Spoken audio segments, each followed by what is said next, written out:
There's a very big decision today that is going to affect everything to do with the Australian economy. It is a decision that is going to drive up inflation, that will drive up interest rates, but nobody really talked about it today. Now, all of this goes back to our old mate Joe Biden and yet another stuff up from him. Remember, of course, the president who's so amazing, he defies gravity by falling up the stairs. Well, he's made several stupid decisions when it comes to energy. I'll get to those in a moment. But because Russia is, of course, responsible for so much gas that's moving around the world, but more importantly, his own policies have resulted in the United States producing less energy, he went begging to an organisation called OPEC for them to produce more fuel. He went all the way to Saudi Arabia to ask them, please produce more oil. If you produce more oil, the price goes down, and then the petrol prices that have been destroying America, crippling us here in Australia, that feed into inflation, will eventually start to go backwards. Well, guess what the decision of OPEC, the oil-producing nations that make about 30% of the world's crude oil, was today? Get stuffed, Joe. They have now not just said no to extra oil, but they made a decision overnight to reduce by at least 2 million barrels. That's how much they are now planning to reverse. Why? Because they now know that the West is weak. They know that the West is weak because we are on a path that still needs fossil fuels for transition, but we've made decisions to do nothing to improve the supply of fossil fuels. So the power of these Middle Eastern powers is greater than it's ever been. It wasn't this way when America was energy independent under President Trump. Countries like Australia that used to have a sensible position when it came to things like gas, well, of course, we have our own stupid decisions that we end up exporting more of it than we're able to keep for ourselves, but we don't expand the amount that we are currently searching for. This decision by the United States to take oil off the market empowers people to have a greater say in the cost of petrol. Petrol has never been higher. You know and I know that of the modern days, fuel prices feed through to everything. Put simply, fuel prices are one of the indices that they match inflation on. When petrol prices keep going up, inflation keeps going up. When inflation keeps going up, interest rates keep going up. The cost of transporting any and everything continues to go up. Now, the easy solution from the left here is to say, well, that's it, time to quit fossil fuels. And here is Joe Biden promising a little girl, but not sniffing her hair this time, that that's exactly what he planned to do.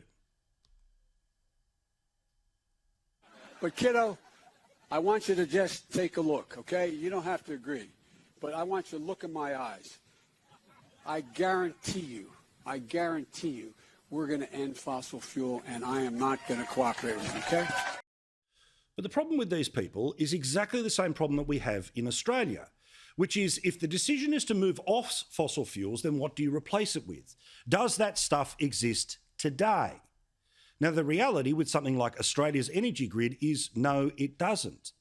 The Australian Energy Market Operator has told us to expect multiple gaps in the market because literally coal-fired power stations have been shut down faster than the replacement technology has been built.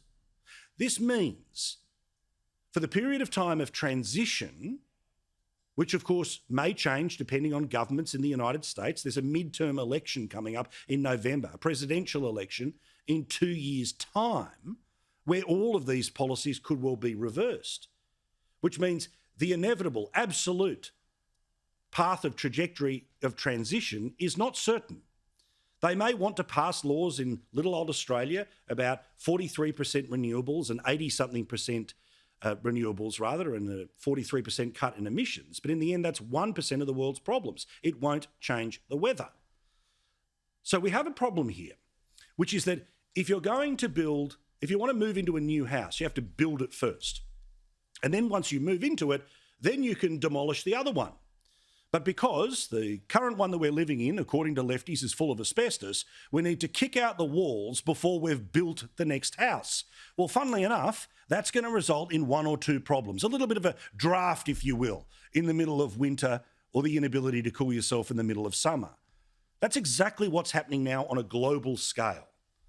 Countries that we were not beholden to, we are now beholden to. We've just gone through 2 years where we were reminded that everything was made in China, and we had to put ourselves in a position to be able to make medicines here, to be able to build things here. So therefore, we could not be punished by the arm of China. But guess what energy transition is doing? When most of the solar panels are made in China, it puts us further in hock to China during the transition. When the windmills are made in China, it puts us further in hock to China. Literally, they win, no matter what move we do, because we cannot be asked coming up with a way of being independent. Now, whether lefties like it or not, there is an abundance of natural resources within our own borders that would be able to underwrite a transition to renewables that could be built here, but they refuse to do so.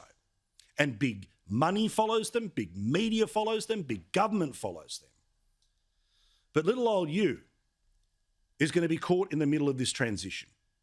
Your bills go way up before they go way down. The cost of putting money into your used car with petrol goes way up before it goes way down. And your capacity to buy a new car becomes virtually impossible as interest rates push up the cost of a car loan.